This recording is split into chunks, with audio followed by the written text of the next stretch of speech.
guys, welcome back to my YouTube video. My name is Joy, for those who don't know me, and for those who do know me, welcome back. Today I'm going to be doing the long-awaited video, which is my birth story. Guys, I'm just remembering everything and I'm like, you know, it was so ghetto. But anyways, I'm gonna get into the video. Firstly, I'm gonna start from pregnancy because that in itself was a completely, you know, ghetto experience, right? Because in my mind, I thought, you know, you have a little morning nausea like here and there, and then you just wait until the big day. And then the ultrasounds. That was about it. And, you know, the little cravings, you know, just very surface level knowledge about this whole thing. Anyways,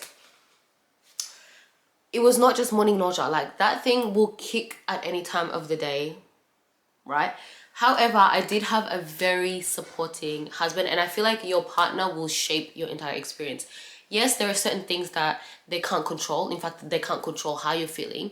But the way they cater for you will make or break your entire experience. Like, you could be so physically ill, but if you have someone taking so much care of you and then not complain about that and not make you feel like a burden, somehow I look back at it and I'm like, you know what? As ghetto as it was, I'm still grateful for the experience because I was cared for very well, and thank you so much. Anyways, so let's just, you know, jump in. So for me, I was 42 weeks pregnant, and that is considered full term. In fact, very late term, you know, because I didn't know that they want you to, I think 42 weeks was kind of like the max, you know, they don't want you to go further. Of course, there are complications that can come if you keep delaying it. However, in other countries and with other women, they have gone past 42 weeks and it has been okay. It's just up to the person, and if they have any other complications that might result in, you know, horrible circumstances if they go further. But I was healthy, I was good, and I honestly thank God because everything, every single test, everything, it was always good. So thank you, Jesus. But, you know, my mom, she has gone past 42 weeks. And I'm like, listen, these women did this with no hospital. They did this with none of these, you know, everything that we have here, which I'm obviously so grateful for. However, it has been managed and it has been done. And I just wanted to be given the chance to let my body do what it was created to do by myself without them interfering with my body.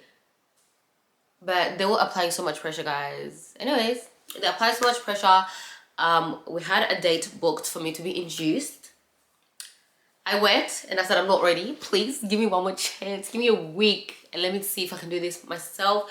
They were like, okay, fine. We're going to book you in for next, I think it was a Thursday. I can't remember. Or a Saturday. And guys, when I tell you I walked, yeah, a full hour. Walked. Raspberry leaf tea. Acupuncture. 2 appointments. What is it? Dates. I had dates. Guys, I did everything to try to get this baby out, but she was so stubborn. She was like, I'm not coming out. She wasn't ready. But yeah, so I had to get induced. Now, prior to being induced, I told my mom, because I was bringing in my mom and my husband into the labor room. You know, I didn't want too many people. Just that is enough. I told them, I said, guys, no matter what, I'm not going to use an epidural. I said, I'm so sorry. I'm so petrified of needles, guys. And have you seen that epidural? This big, and it goes in your spine. And there are chances of possible being paralyzed, possibly. You know, and I was like, you know what? I don't want to risk that chance. And my mom said, you know, when you take the easy way out, maybe recovery might be a lot harder. However, if you choose to take the hard way, you might recover faster and better. And that was so true. I didn't use an epidural. And honestly, there's nothing wrong if you choose to use an epidural. It's up to you and how much pain you can tolerate. I wouldn't even say I have a high pain tolerance, guys. No, I'm literally so soft. Like, if you pinch me, like, I literally would scream. But I was like, you know what? My mom has done it.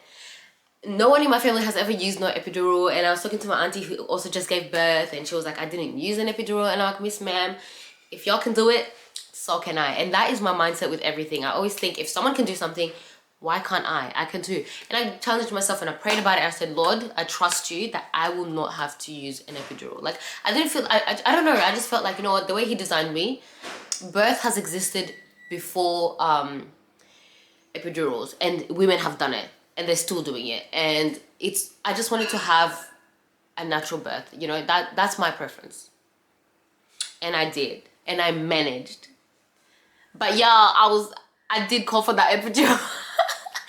I did call for that epidural. So let me start back. So the day I was getting induced, guys, I'm gonna describe some terms that you guys probably don't know, because I had no idea about them until I obviously had my baby. But anyways, something called a membrane sweep, which is where they check how far along you are and how dilated you are. Obviously, you know, to give birth, essentially you'd be like 10 centimeters dilated, and that's why when you contract, it's expanding up to 10, right? Because apparently anyways, so I had 7 of those. You know, go on Google, search up what it is and how it works, and I had 7 of those. I was so determined to get this child out, and I said, I need to know. I was so curious. I'm like, I need to see how far along, like, can you feel her head? Like, is she there? Is she coming? Anyways, so let's now jump into that labor room. So they've called me, and we knew that my mom was coming the next day. So I got induced, and they used, they have all sorts of methods to induce you. The reason why I wanted to wait post 42 weeks was because I didn't want to be induced. Like, I just wanted my body to do it naturally, you know? And I knew sometimes when they intervene and something goes wrong, you would end up getting an emergency C-section, and I also didn't want that. So that's why I was like, guys, give me a chance, give my body a chance. Like, I can't be this far along and then not give, like, it's gonna happen in due time. And you know, my mom and I were really pushing for us, and honestly, this is something that I would do differently. Like, next time, obviously, because it was my first time, and I was like, Lord, I don't even know what to do. I literally was praying for guidance, because I'm like, you know what, I could wait post, you know, 42 weeks and something could go wrong and I would blame myself forever, or get induced and somehow end up in the emergency C-section and blame them. It was just like a lot. But then I was like, I just wish someone could just give me a sign and be like, you know, this is it. Because your family is telling you one thing, and then also because my mom has done it before, and we realized that we were so similar in a lot of the things. And she just was like, I know you're not ready yet. And I'm like, I can feel that I'm not ready yet. And now with what I know, no one knows your body more than you, period. Not the doctors, not the midwives, not the nurses. No one knows your body more than you. And they checked everything, and I could have been good to go past the 42 weeks, but you know, it's fine. Like, she's here now, it's all good. Anyways, so we get in that labor room, and I've been induced, and I start to feel the first contractions, and I think I was like only 1 centimeter dilated. Guys, that one, it didn't feel great, but I would say it felt quite sharp, but they were not consistent, right? We want consistency, and we want short time between them. Anyway, so I remember like the last meal that I had, it was like Macca's, guys, so bad. And honestly, me too, guys. Before I got pregnant, I used to think, well, why wouldn't you just fix your diet when you're gonna have a baby so you can give them the best nutrients that they can possibly have? Baby, you will crave things that you've never even had before. It's no longer about a diet. I couldn't, forget about the diet. Guys, forget about the tea. Like, the diet went out the window. The moment those cravings kick in, you just have to, especially with nausea, don't forget, you're throwing everything up. So you actually, even the doctors, they urge you to just eat whatever you can keep down. So me too, I was like, this pregnancy, I'm gonna be eating salads, guys, protein. Like, I'm just gonna be on like the healthiest ever. And in this life, I think you guys need to understand, and one thing I've learned, nothing changes because you've reached a new stage. Like, just because you're pregnant, if you couldn't be on a diet prior to pregnancy, I promise you, pregnancy is not what's gonna cause you to be the healthiest version of yourself. Like, we need to know that if you're not already practicing something, just because you've reached a new stage, oh yeah, when I get married, this is gonna happen. That's not how it works. Anyways, so no, I was not on a healthy diet, guys. I was just eating whatever I could keep down. That was literally what I was advised to do. So if you can, definitely do it. However, don't beat yourself up, because it's so different, guys. I was eating things I've never eaten before, like meals that just don't make sense, right? Yeah. Anyway, so we go into the labor room, get induced. We were waiting for my waters to break, and you have to be a certain like centimeters dilated for them to do that. And guys, I wasn't.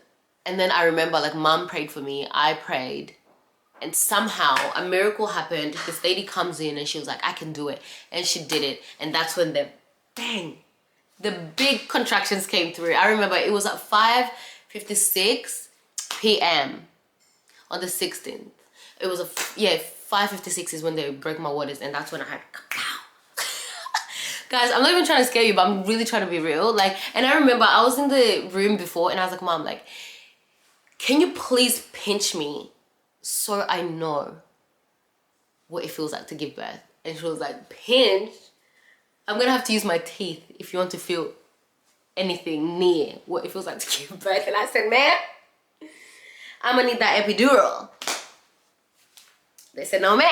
You know, because I had told them, I said, listen, when we get into that room, I might switch up on you guys. And I know I'll switch up on you guys and I'm going to call for it. But you guys need to stand firm and know that now that I'm like clear-minded and I'm just like, I don't want it. I just know that it's not something that I want. And I have that choice, you know. I get in there. My brain is now doing XYZ. You're in. I'm feeling contractions for the first time ever. And I'm just like, yo, guys, I was doing one of these ones. I was like it was a lot, yeah. And I remember there was a midwife and I said, you see that door? If you open it and I go through that door, I'm not coming back here again. And I was just trying to find, I was literally just trying to plot ways to reverse this whole thing. I'm like, is there another way? And I was like, and my mom was like, Joy, this is the only thing on earth that I actually can't do for you. Like, I physically cannot do it for you. You know, otherwise I probably would have convinced her to do it for me. Because guys, I literally, when I felt those contractions after my waters broke, I said, I want to turn around. I want to go back. Let's just reverse this whole thing. I was literally just trying to plot. I'm here. I'm thinking, what are the options here? What are my options? How do we get out of here without having to push this child out? Anyway, I start feeling the contractions. In my mind, I had planned to go use the bath that they have. Guys, in the state that I was in, I had no time to sit in a bath. Like, I remember I had done a little bit of research before, a little bit of preparation, and they advised us to walk and breathe. And guys, I was breathing. My mom even congratulated me on my breathing techniques. I was like, ooh. That is what saved me. Guys, the breathing, it did help. It did help, especially through those contractions, guys. And you know, one thing I love about God, he really cares for us. Even though he said labor was going to be tough, which it is, but when those contractions finish for that minute or that break that you get, they're really gone. You feel like you're back again. Like, so I was trying to sleep through the contractions, but obviously I couldn't. I kept moving, and then they were like, ma'am, get off the bed. So I got off the bed and I was pacing up and down, breathing, you know, doing my breathing exercise. Ooh. I saw this video and I was like, ooh, and it was helping me so much. And then, you know, now time is ticking. Guys, I was only in labor for 6 hours, and I realized that, oh, people can actually be in labor for like days. I said, what? Like, dealing with what I was dealing with, it felt like I was in there. It felt like I was in that room for 2 weeks. But they were like, oh, it was only 6 hours. I gave birth 11:56, induced at 5:56 or 5:46, and then gave birth at 11:56. Anyways, so yeah, the contractions are definitely, I can't tell if the pushing was the hardest part or the contractions, but the contractions, I can't even explain it. My mom was right. I can't pinch you enough to express to you the pain I was feeling, right? So now they're getting worse. Like the pressure is getting worse. So I look at the midwife. I make eye contact with my mom's here. My husband's here. And I look at the midwife.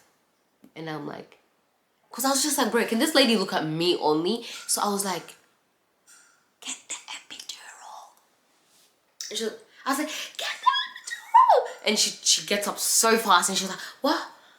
Get the epidural? Like, the epidural. And obviously immediately, like, I was like, ugh, why are you so eager to give me this thing? I don't want it no more. I was like, forget about it. I was like, no. And my mom was just like, you know, just give me the, you know, African mom, like she would give me the eyes. She was like, and my husband was like, and they were like, no, it's okay. And honestly, guys, I told them to do this and even me too, I was just like, no, it's okay, I don't want it. And I remember that usually when women request for the epidural, it means they're really close. So I knew I was close. I'm like, you know what, I'm almost there, I can do it.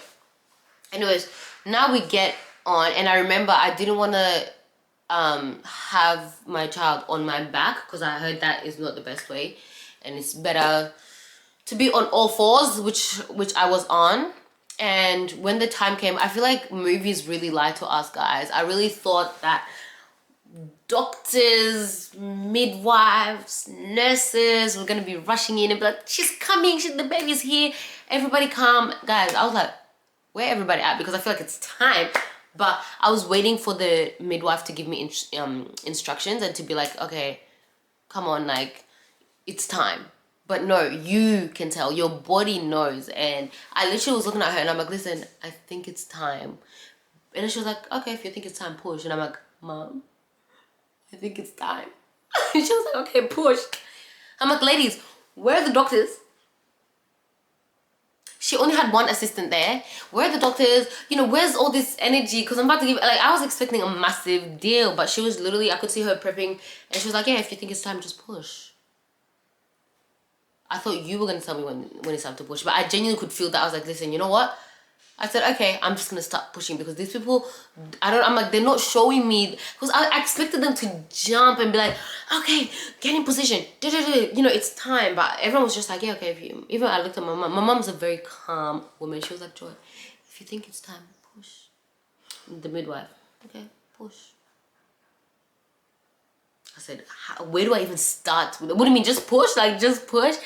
Anyways, your body does everything that it's supposed to. Like, God really, guys, this whole process, it just shows you how real God is. Like, it's such a surreal experience. And I'm just like, damn, he is so intentional. Because, guys, when it comes to the pushing now, you don't gotta do too much work. You don't have to force anything. So just like the contractions, he gives you breaks. Anyways, now they're like, oh yeah, so I just start pushing because I'm just like, I'm not gonna wait any longer, and I just start pushing, and then they're checking on the monitor and they can see when another contraction is coming, because the contractions comes and they push the baby. Every contraction, the baby's coming, but between those, you're supposed to break, and that is how people risk tearing when you decide to push when it's not time. You push when your body, it feels like you're about to throw up. You know how your body just kind of does it and you just assist your body? That's literally what it feels like. Your body does it and you just assist it. And I was like, I can't lie, before I could hear women screaming, and I'm like, ugh. So I was doing the same. I was like, okay, maybe this is gonna help somehow. So I'm like I'm screaming every time it's time to push, and then I realized this is draining my energy. Like, I have to go back to the breathing techniques, and my mom was really happy with that. So I was like, oh, it's actually not serving me to scream. It didn't do anything for me. And the pushing pains is not the same with contractions. I feel like, and at that point, you know it's time, and they were like, oh, we can see the baby. So I'm like, it's time, like, she's coming today. So, and I'm just like, wait, why am I screaming? Who is it serving? It's actually, it was taking so much energy, and I literally remember, I was like, wait a minute, like, why am I screaming? So I stopped screaming, and I started breathing, and everything started working out. It started working out, and I just worked with my body and everything, and next minute, she was out. And I didn't have a name planned out for her. Obviously, I had a little list, but I remember my mom was like, okay, maybe start thinking about the meaning of someone's name, because usually people tend to become what their name means. And my name means joy, and I consider myself, well, other people consider me a joyous or joyful person. So her name is Aora, which means my God is my light. And guys, one thing now that we get, everyone's always like, she's such a happy baby. And I'm just like, and today I was deeping, I was like, wait, she's a light to the world, and God is her light. Like, God is literally shining through her, and she's so happy. Anyways, guys, when I saw this child, I was like, oh my goodness, you cannot tell me that this was in me. I look at her, I'm literally like, I don't even know where I was mentally. I don't think I was in that room. I think everyone was physically there. I was physically there, but mentally, spiritually, I was elsewhere. And then you see, and that is a feeling that I could never explain to anyone else. Like, that is literally the best day of my life. it's beyond any other days. Like, it's literally the best. I saw her, we had skin to skin. It felt like we knew each other, but she was born like, and she was like awake, like her eyes. And that's one thing we also get complimented on a lot. She's very alert. I just feel like there's no amount of education, there's no amount of preparation that you can do for this journey until you enter it yourself, until you're there, ne? Until you're there. No one's birth story is ever going to be the exact same. It's so different. It's so unique to the individual. So that's one thing that you have to remember. So don't expect it to go for me, because some people may have found that contractions were not, okay, I don't think anyone can say they're not that bad, because, you know, they're horrendous. However, people might like different things, and some people love being, they love the pregnancy journey, or they love, you know, some people, you know, leave that room and think, you know what, I can go back in there 7 times more. Like, I literally am like, Mom, how did you do this 7 times, girl? How'd you do it 7 times? You know? So it's a very unique experience, and different people can handle different things. You know, we have very different pain tolerance, so it's up to the individual, whatever. But at the end of the day, guys, it is literally the best thing that I've ever gone through. It's just something that you can't explain to the next person. Only people who have children that are truly loved will know that that love is just like beyond measure. Another thing though, postpartum was a different experience, because it's like we talk about the 3 trimesters, but there's a 4th trimester. That's one thing I didn't get into, low-key. Like, with the first trimester, it's a completely different, you know, you're just very ill. And another thing, yeah, why are the dogs?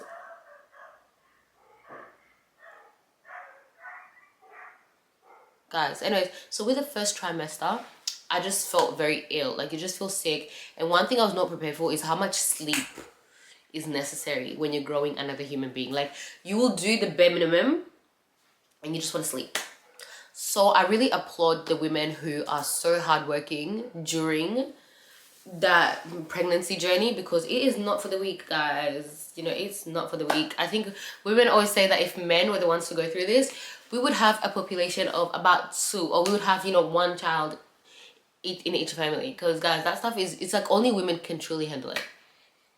But yeah, first trimester was very scary, not enjoyable at all. Second trimester was a little bit fine, but I had nausea throughout. So second trimester was I'll give it a solid 6 out of 10, because I started some days. And also, guys, this was during summer. Hot weather and pregnant women, it does not work. Like, it was too much. I think that made my experience like even worse, because the heat just made me so lightheaded. Second trimester, you're kind of now, you've left, you know, the sickness, there's a lot of like nausea in the first trimester, like horrendous. And then the second trimester, I was like, oh yeah, I can kind of enjoy this, because it's really, I really wanted to enjoy it. But you're just sick and sleeping 24/7, like, so yeah. And then the third trimester, guys, how many bathroom trips did I make in one night? There was a time where I made like 7. No one prepares you for the third trimester, guys. It's a whole different, and then my pelvic floor, like my legs, I could not walk up the stairs, guys. Like, this was different. This third trimester was also ghetto, but you're obviously starting to feel a little bit better. Like, first trimester, just think of a sick person. Like, I'm just sick.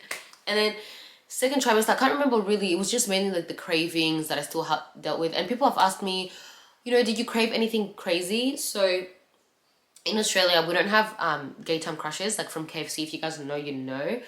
I used to love those, and tell me why my brain was starting to crave that, and I literally had to shut it down, because guys, this does not exist in Australia. So why was I craving something that does not exist in Australia?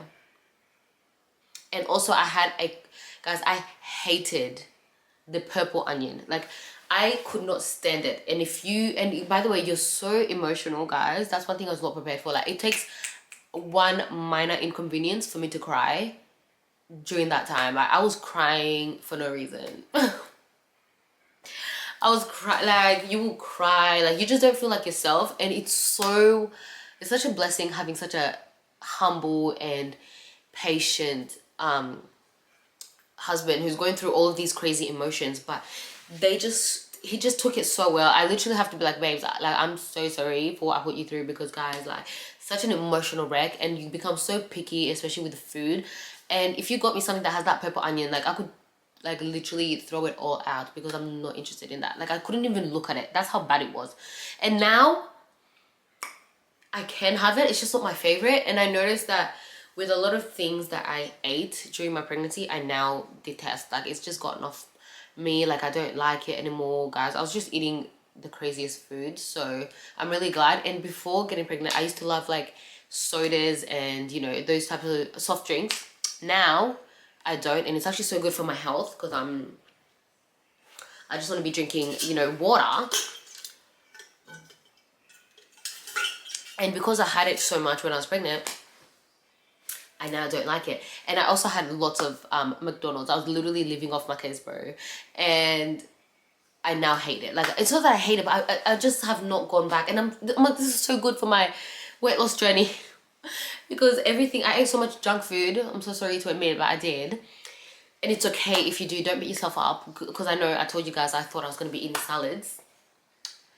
But now that I'm, you know, out of that, I don't like any of that. I literally don't go out of my way to ever eat Macca's. I would not eat Macca's. Like, I'm so sorry, I don't like it. I don't like it at all, because I ate so much of it. I don't like the drinks. Now when I go out to restaurants, I'm like, can I have water, please? Like, guys, this is so unlike me. I used to drink everything with Fanta. Like, real ones know how much I love Fanta. Like, Fanta was my girl.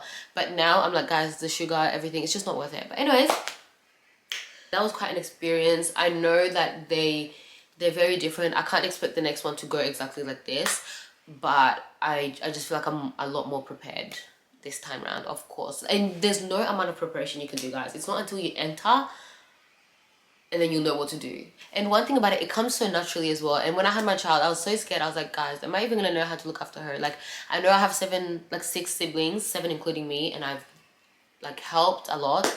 You know, firstborn daughters, we know this. But every child is different. Like, that experience is great. Yes, you're better than no experience. However, it's completely different. There was so much that has come that I'm like, wait, mom. Because I was like, mom, you tell me you didn't sleep as well? Because I didn't know. Guys, I really thought, we take this baby home. We live life, they just cry here and there. You know the usual. But no, I haven't slept. And I remember the first night, she'll wake up in the middle of the night. And guys, God is so intentional with everything, because your intuition, like, we wake up at the same time and it's time to feed. It's time for me to feed her. Like, because I was like so scared. I'm like, what if because I was a deep sleeper. And third trimester prepares you for that. Now, any little thing, like, I'm awake. Because I used to think, I'm like, what if I sleep and I can't hear her? Or, but no. God thinks about everything. Now I can never go back to how I used to be. Like, and you know that joke that, like, when you wake up your dad, they just wake up like so slowly and they're like, yes. But when you wake up your mom, they always wake up in shock. We're thinking about our children 24/7, even in our sleep. So if you wake me up, I'm like, yes, imagine. But anyways, it just comes so naturally, and I'm so grateful. And even my mom was like, babes, you've done a better job than I thought. And people have really, like, and I appreciate these comments, because it means the world to me. And I literally said, since we are, parents, I just want to be very intentional. And to me, parenting looks like sacrifice. And people don't like to admit that, but it is. Like, you have to sacrifice. You can't live a life as if you don't have a child when you do have a child. There's things that have to change. They have to change. And I'm glad that I don't know, I just already came in with that mindset of sacrifice and what it means to be a parent and things like that. Because I've seen what my parents have done for me. So I'm applying the same. And the best thing that we can ever give our child is the word of God, like teaching her who he is, because he's going to be able to look at her and look after her in times that we can't see her, we can't be there, I mean, not that we can't be there, because we're going to be there 24/7, but you understand, obviously, if she's out of the house, she's going to need God to guide her, because God is her light, and that is her name. Like, I really want her to understand what her name means. My God is my light. So when she's met with trouble or whatever the world has to offer, she's going to remember, wait, my God is my light. But yeah, guys, that is all for today. That is the story. That is everything that happened. But yes, I'm so glad. If you're still here, thank you so much for watching, and stay tuned for my next video. Don't forget to like, comment and subscribe for more story times. I hope you guys learned a thing or two from this story. So yes, until next time, bye guys.